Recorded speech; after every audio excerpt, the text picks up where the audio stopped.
नमस्कार सभी भक्तगण को। मेरा नाम राजीव कुमार है और आज मैं फिर से श्रीमद् भागवत गीता का पाठ आरंभ कर रहा हूँ। आज का अध्याय का नाम है भक्ति योग और अध्याय है 12वां। ओके। सो आइए पहले भगवान श्री कृष्ण का प्रार्थना कर लेते हैं। हे प्रभु, आज मैं फिर से श्रीमद् भागवत गीता का पाठ आरंभ कर रहा हूँ।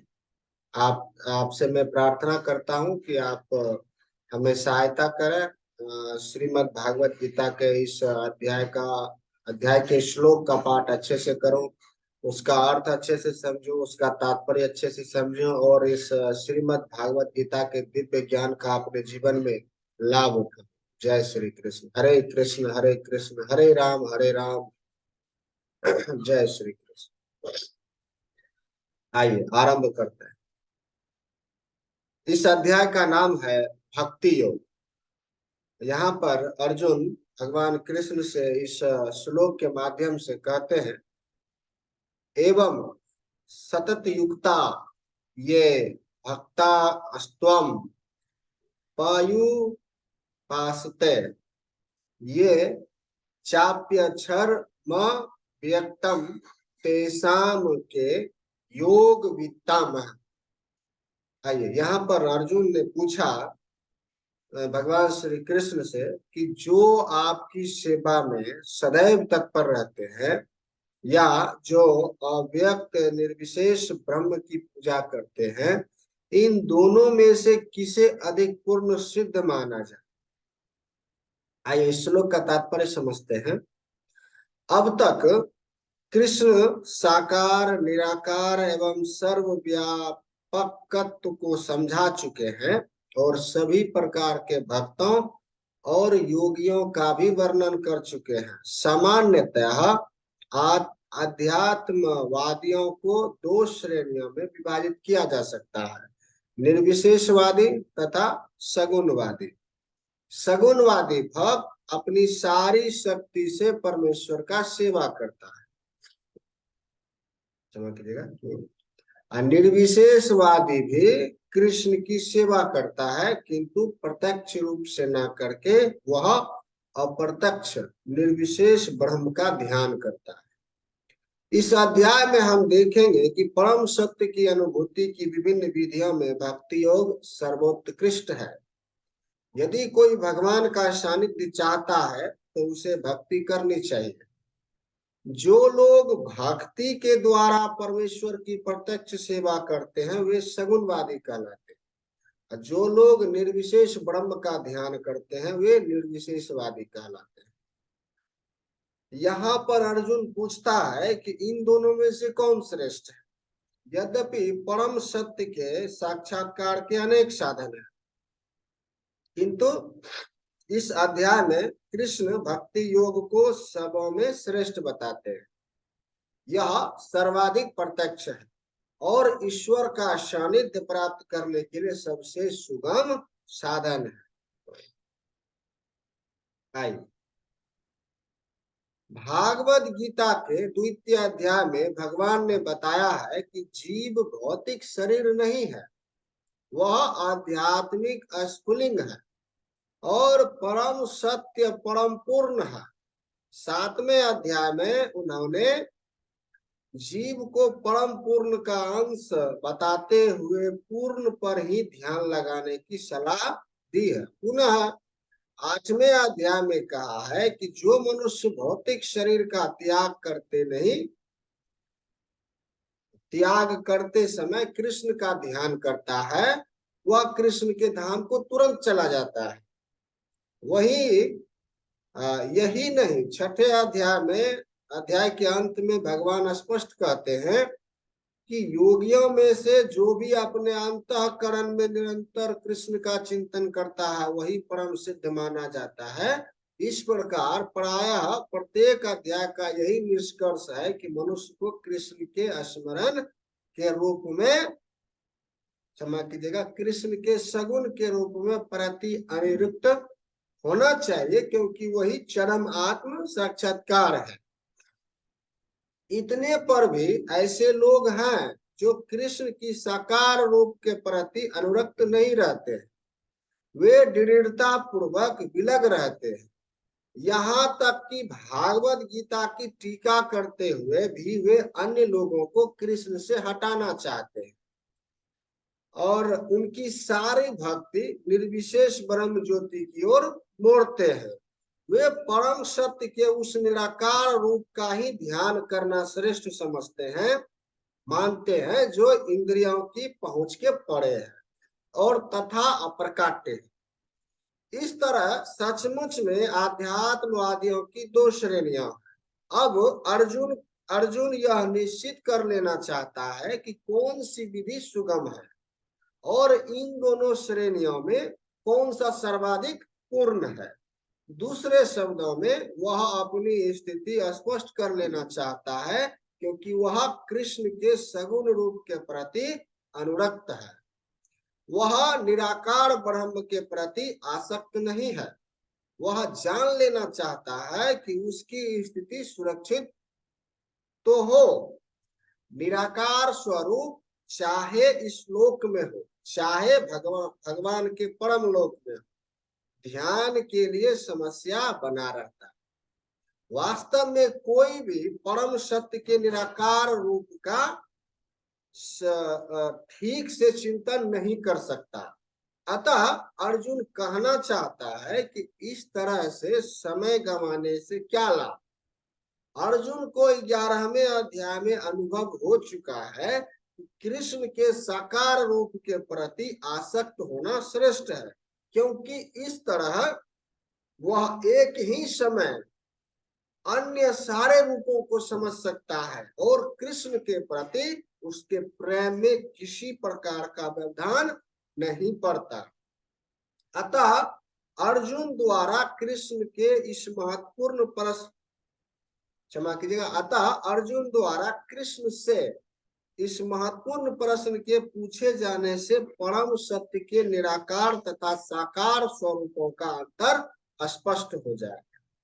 आइए भगवान श्री कृष्ण कहते हैं इस श्लोक के माध्यम से, माया वैश्य मनो ये मम नित्य युक्ता उपास्ते श्रद्धाया पर्योपेतास्ते मे युक्ततमा मतः।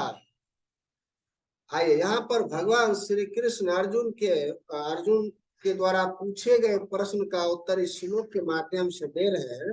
और भगवान कह रहे हैं कि जो लोग अपने मन को मेरे साकार रूप में एकाग्र करते हैं और अत्यंत श्रद्धा पूर्वक मेरी पूजा करने में सदैव लगे रहते हैं, वे मेरे द्वारा परम सिद्ध माने जाते हैं।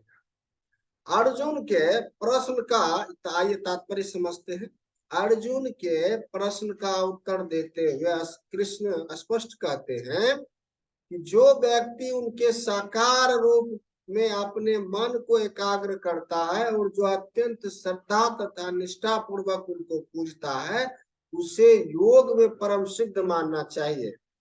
जो इस प्रकार कृष्ण भावना भवित होता है, उसके लिए कोई भी भौतिक कार्यकलाप नहीं रह जाते, क्योंकि हर कार्य कृष्ण के लिए किया जाता है।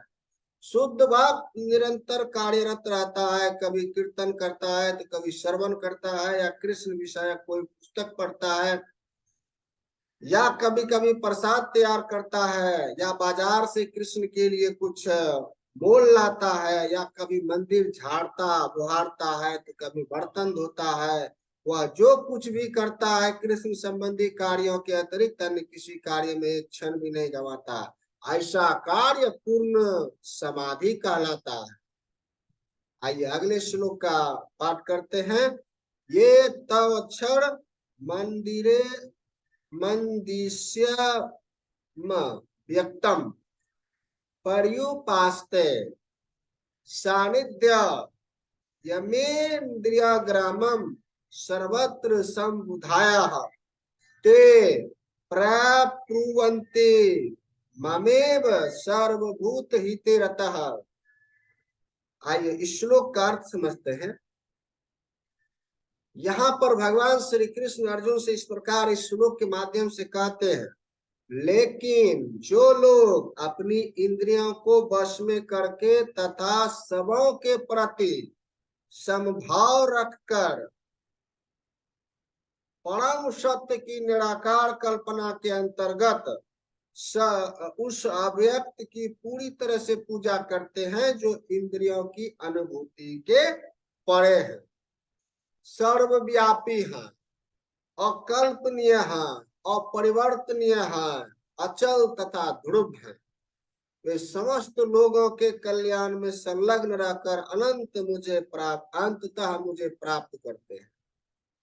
आइए श्लोक का तात्पर्य समझते हैं जो इस प्रकार है। जो लोग भगवान कृष्ण की प्रत्यक्ष पूजा न करके अप्रत्यक्ष विधि से उसी उद्देश्य को प्राप्त करने का प्रयत्न करता है, वे भी अंततः कृष्ण को प्राप्त होते हैं।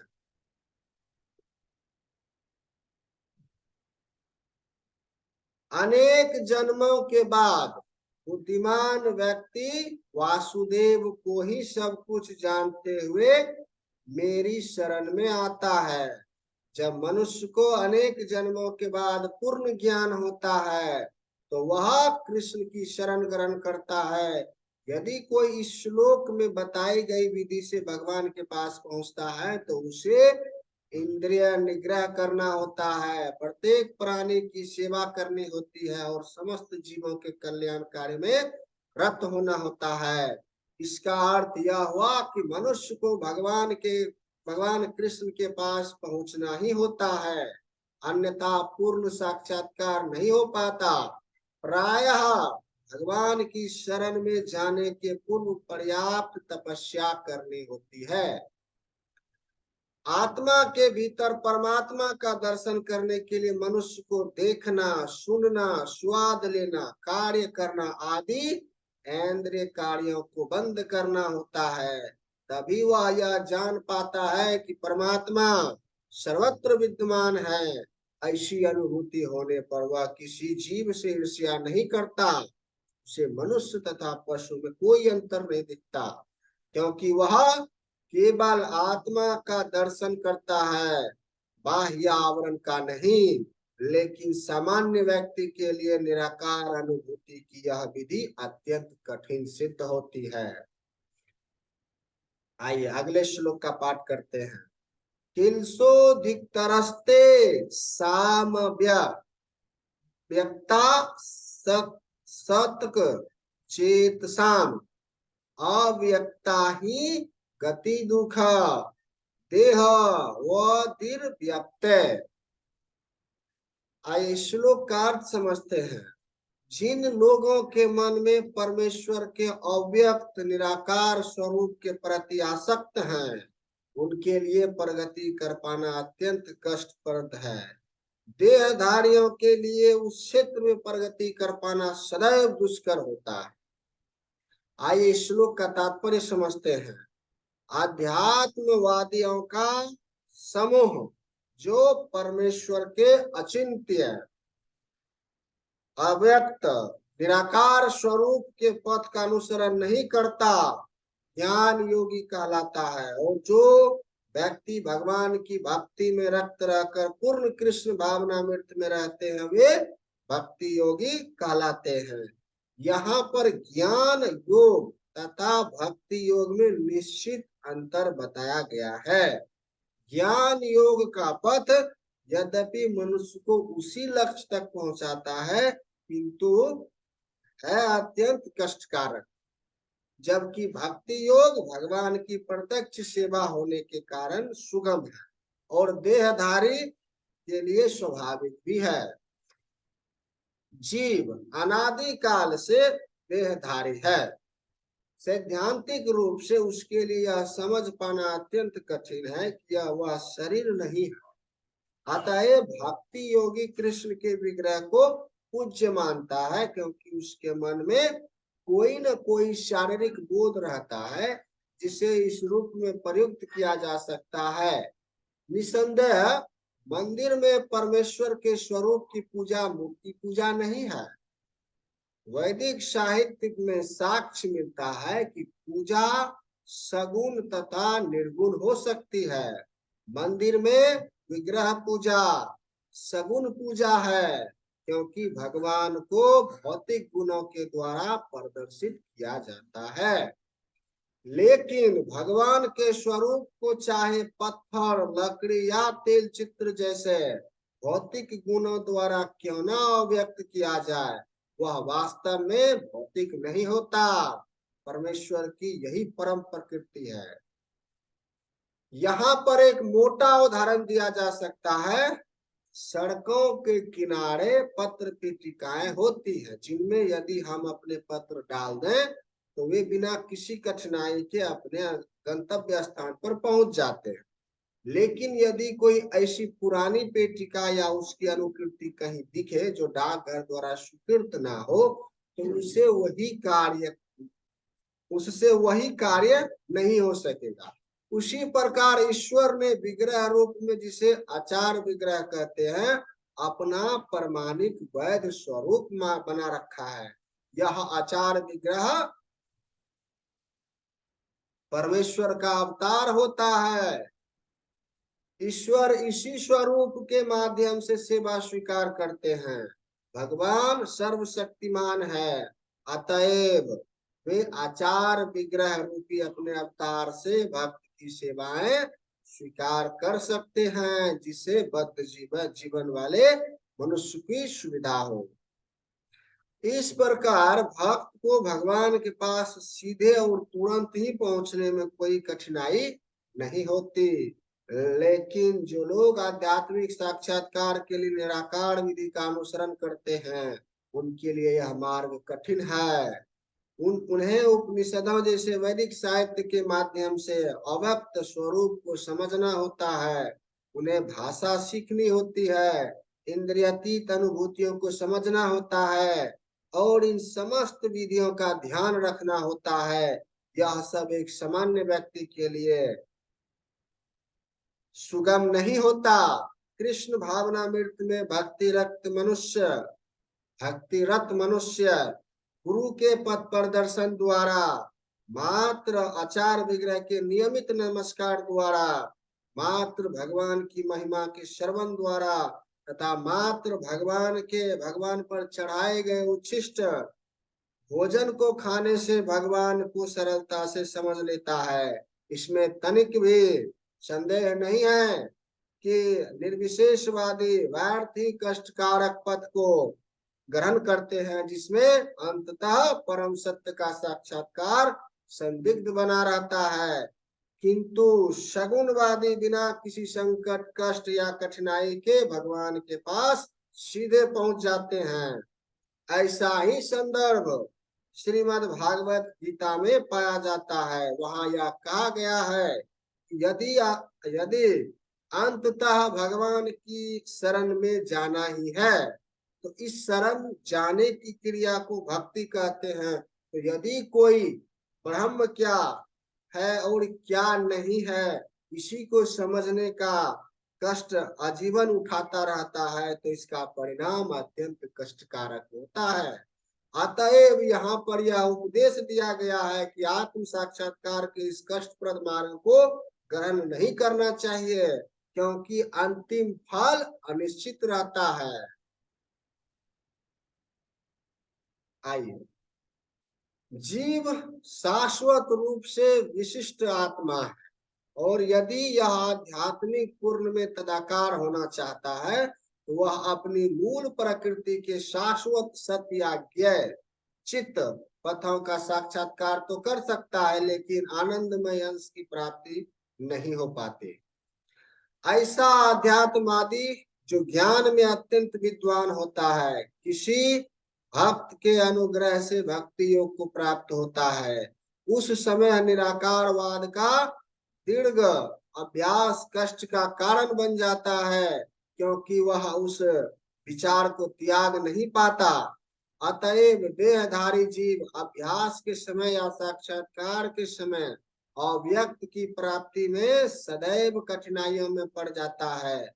प्रत्येक जीव अंशतः स्वतंत्र है, और उसे अच्छी तरह समझ लेना चाहिए कि यह अव्यक्त अनुभूति उसके आध्यात्मिक आनंदमय आत्मा स्वयं की प्रकृति के विरुद्ध है। मनुष्य को चाहिए कि इस विधि को ना अपनाए। प्रत्येक जीव के लिए कृष्ण चेतना की विधि श्रेष्ठ मार्ग है, जिसमें भक्ति में पूरी तरह व्यस्त रहना होता है। यदि कोई भक्ति की उपेक्षा करना चाहता है तो नास्तिक होने का संकट रहता है। अतएव अव्यक्त विषयक एकाग्रता की विधि को जो इंद्रियों की पहुंच के परे है, जैसा कि इस श्लोक में पहले कहा जा चुका है, इस युग में प्रोत्साहन नहीं मिलना चाहिए। भगवान कृष्ण ने इसका उपदेश नहीं दिया है। आइए अगले श्लोक का पाठ करते हैं। ये तु सर्वाणि कर्माणि मयि सन्न्यस्य मत्परः अनन्यनेव योगेन मां ध्यायन्त उपासते तेषामहं समुद्धता मृत्यु संसार सारगतः। क्षमा कीजिएगा, मृत्यु संसार सागरत भवामि न चिरात पार्थ मया वेशित चेतसाम। आइए इस श्लोक का अर्थ समझते हैं। भगवान कहते हैं, जो अपने सारे कार्यों को मुझ में अर्पित करके तथा अविचलित भाव से मेरी भक्ति करते हुए मेरी पूजा करते हैं और अपने चित्तों को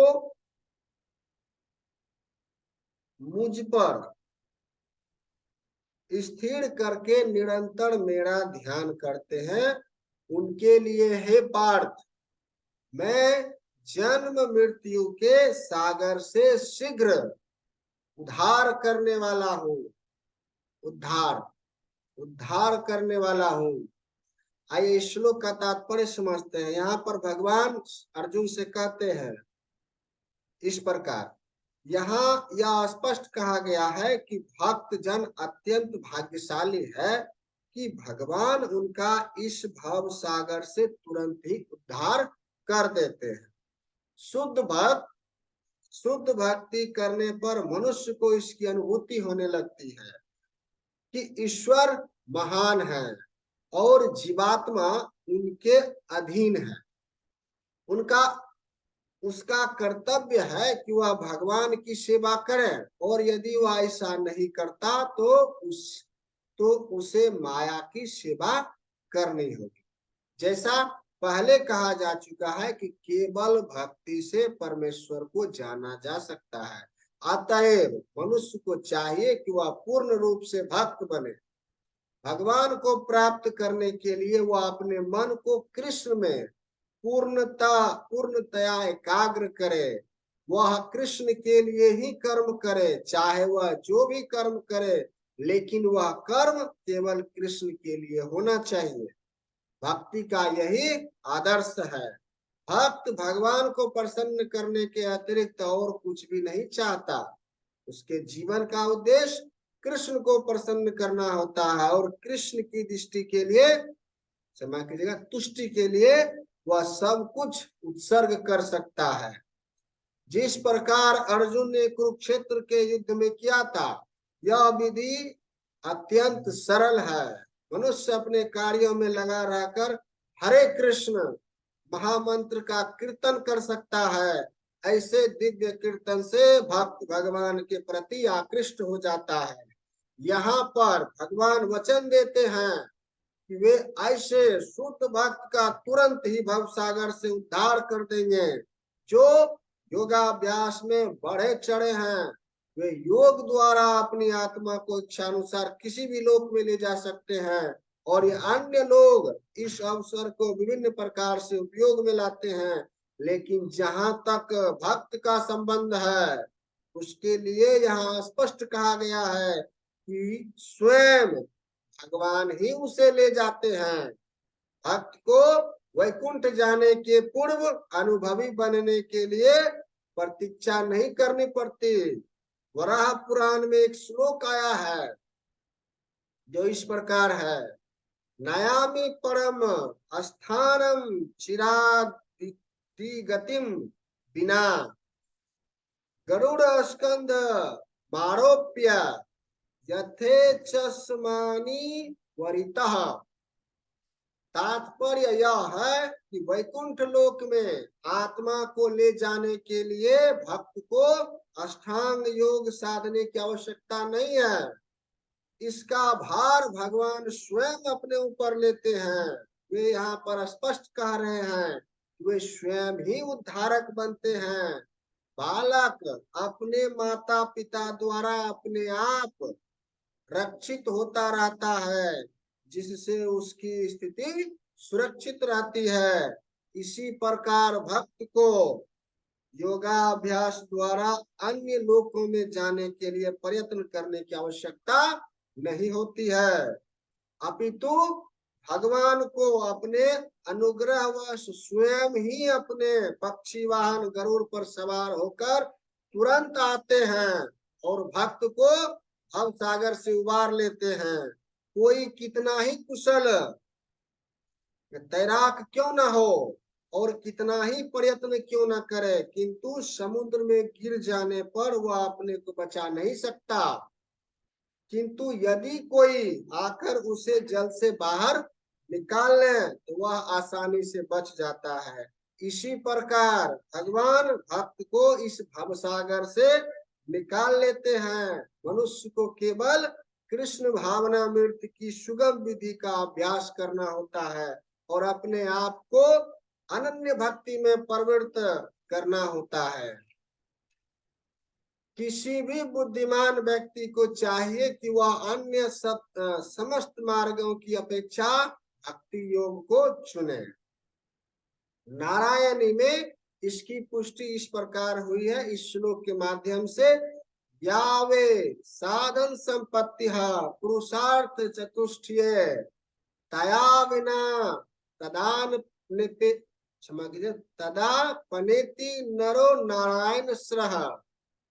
इस श्लोक का भावार्थ यह है कि मनुष्य को चाहिए वह न तो सकाम कर्म की विभिन्न विधियों में उलझे, ना ही कोरे चिंतन से ज्ञान का अनुशीलन करे।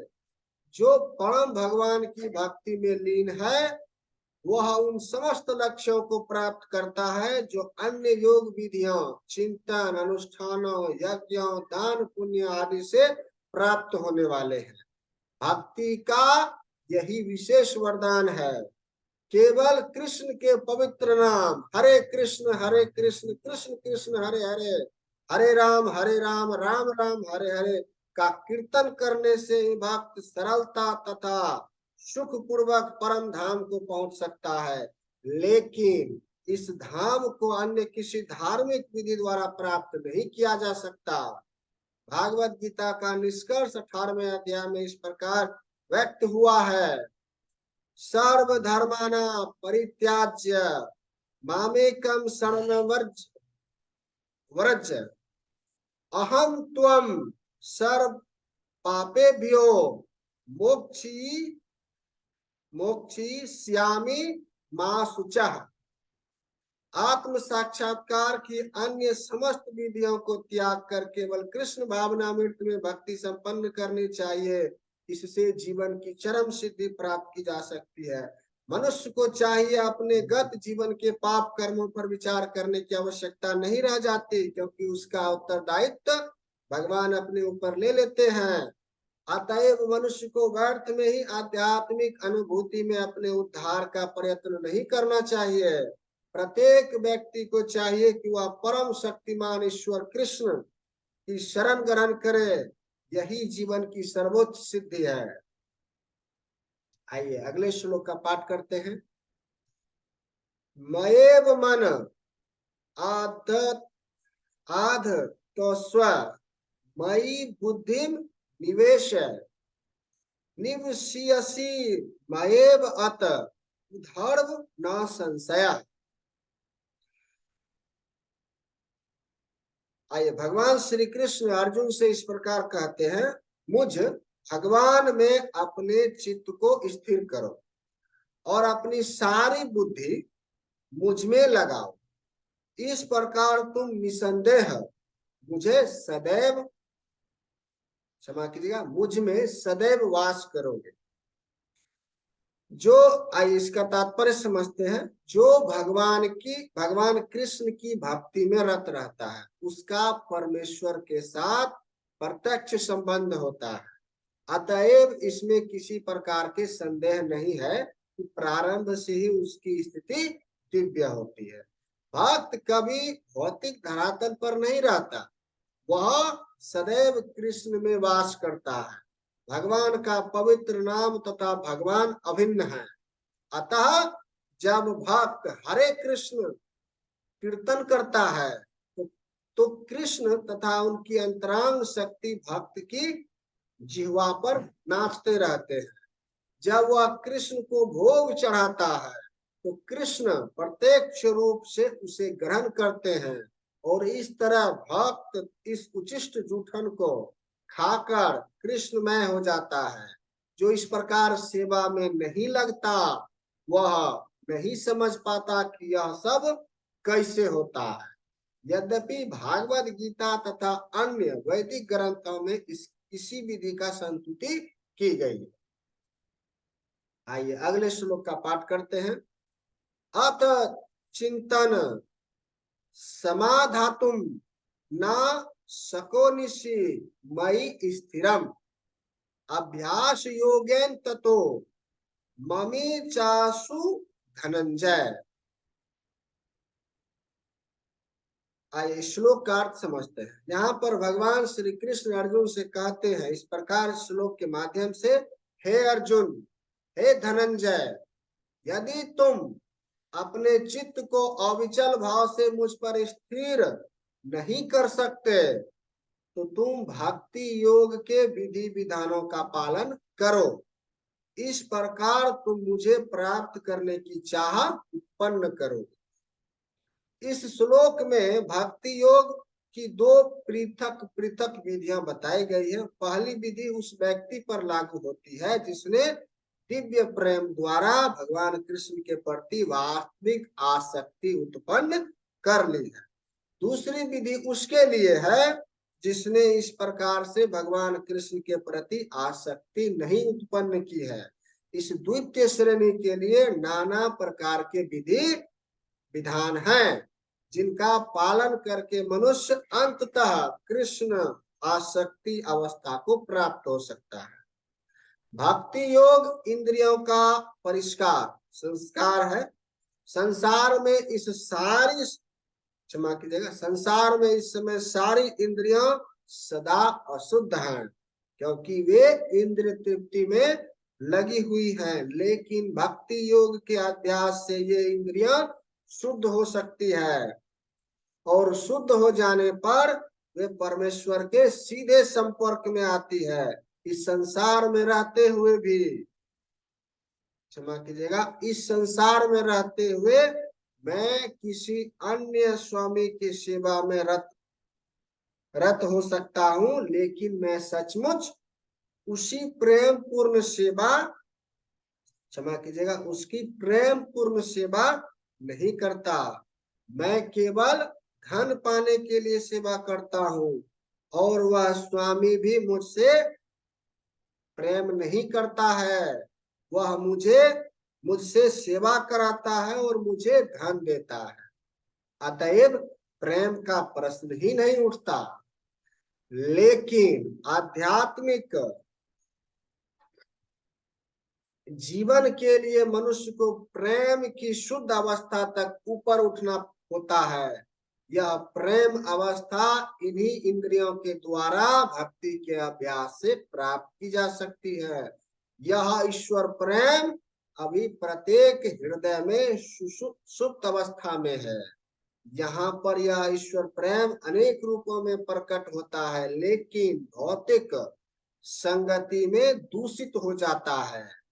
अतएव उस भौतिक संगति से हृदय को विमल बनाना होता है और उस सुप्त स्वाभाविक कृष्ण प्रेम को जागृत करना होता है। यही भक्ति योग की पूर्ण विधि है।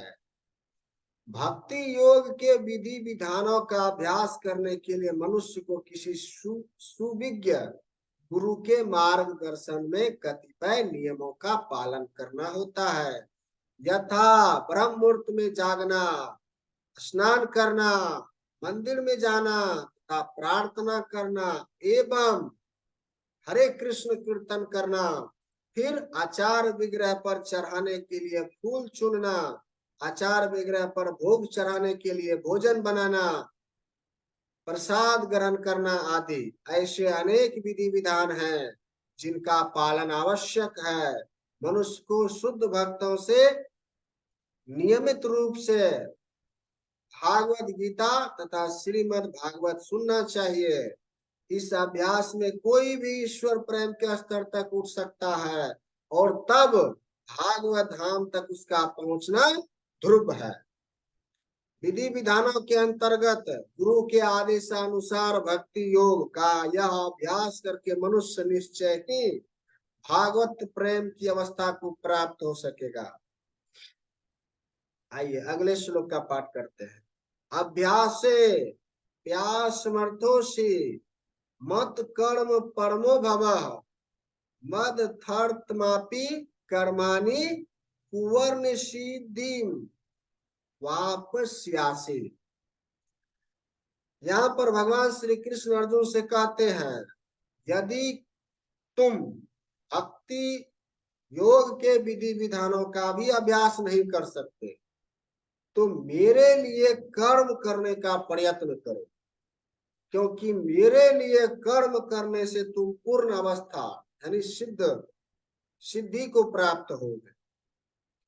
तात्पर्य आइए जानते इस श्लोक का क्या है। यदि कोई गुरु के निर्देशानुसार भक्ति योग के विधि विधानों का अभ्यास नहीं कर पाता है तो भी परमेश्वर के लिए कर्म करके उसे पूर्ण अवस्था प्रदान कराई जा सकती है। यह कर्म किस प्रकार किया जाए, इसकी व्याख्या 11वें अध्याय में के 55वें श्लोक में पहले ही की जा चुकी है। मनुष्य में कृष्ण भावना मृत्यु के प्रचार हेतु सहानुभूति होनी चाहिए। ऐसे अनेक भक्त हैं जो कृष्ण भावना मृत्यु के प्रचार कार्य में लगे हैं, उन्हें सहायता की आवश्यकता है। अतः भले ही कोई भक्ति योग के विधि विधानों का प्रत्यक्ष रूप से अभ्यास न कर सके, उसे ऐसे कार्यों में सहायता देने का प्रयत्न करना चाहिए।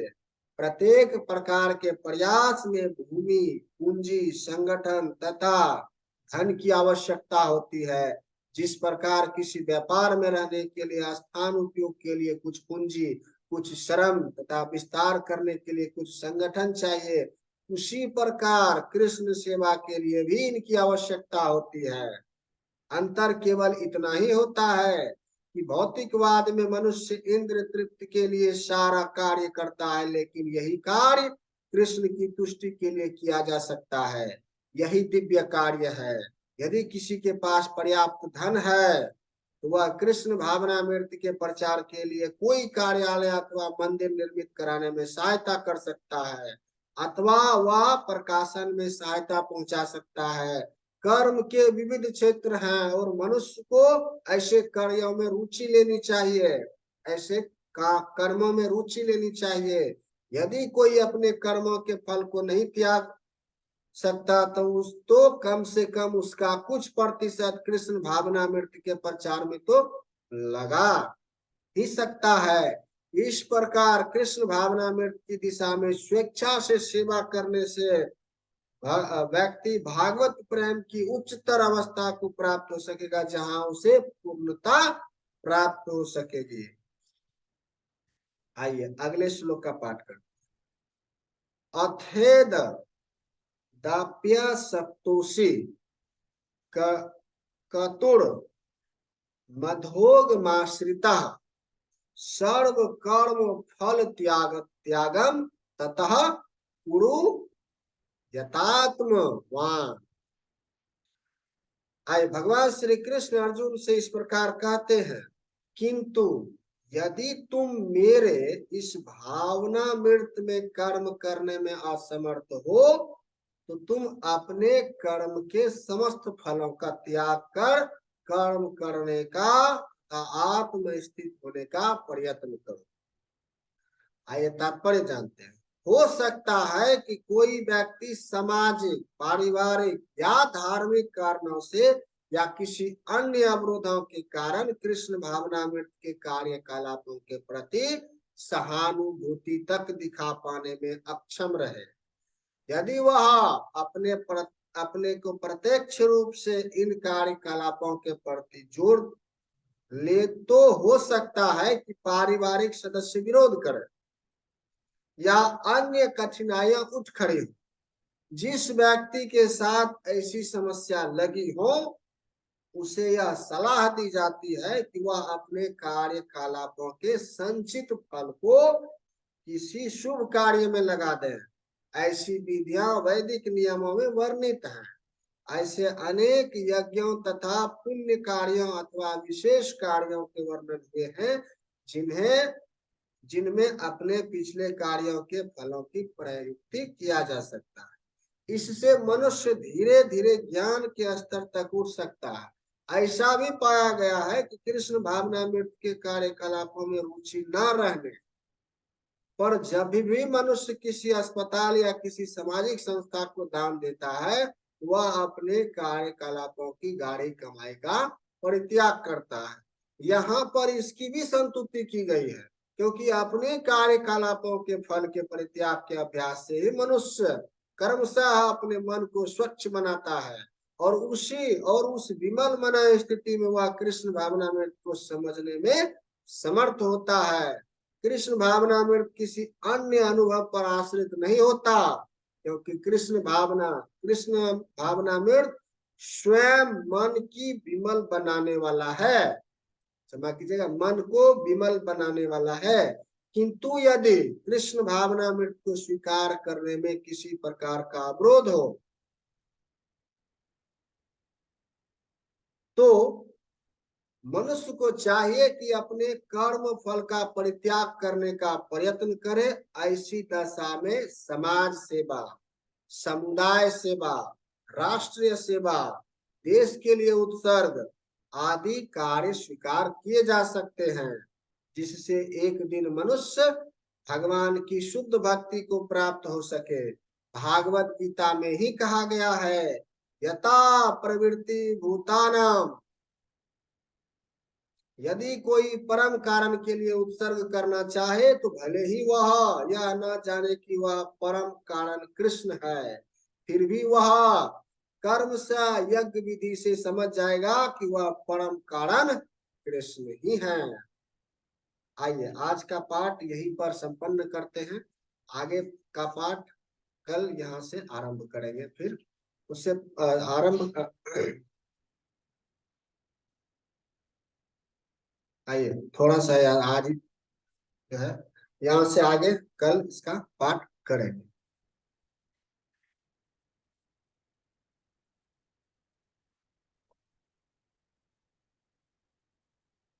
आइए उससे पहले प्रार्थना कर लेते हैं संपन्न करने से पहले। हे भगवान श्री कृष्ण, आपने मुझे श्रीमद् भागवत गीता के श्लोक का पाठ करने, उसका अर्थ समझने और उसका तात्पर्य समझने में आपने हमारी सहायता की। मैं आपका धन्यवाद करता हूँ और आपसे प्रार्थना करता हूँ कि अगर इस पाठ श्लोक का पाठ करने में, उसका अर्थ पढ़ने में या तात्पर्य पढ़ने में कोई त्रुटि हो गई हो तो आप मुझे क्षमा कर दें और साथ ही आशीर्वाद प्रदान करें कि आगे भी अच्छे से त्रुटि रहित इस श्रीमद् भागवत गीता के पाठ का पाठ करूं, श्लोक का अच्छे से पढ़ूं, उसका अर्थ समझूं, उसका तात्पर्य समझूं और अपने जीवन में इस दिव्य ज्ञान का लाभ उठाऊं। जय श्री कृष्ण। हरे कृष्ण कृष्ण कृष्ण हरे हरे, हरे राम राम राम हरे हरे। जय श्री कृष्ण।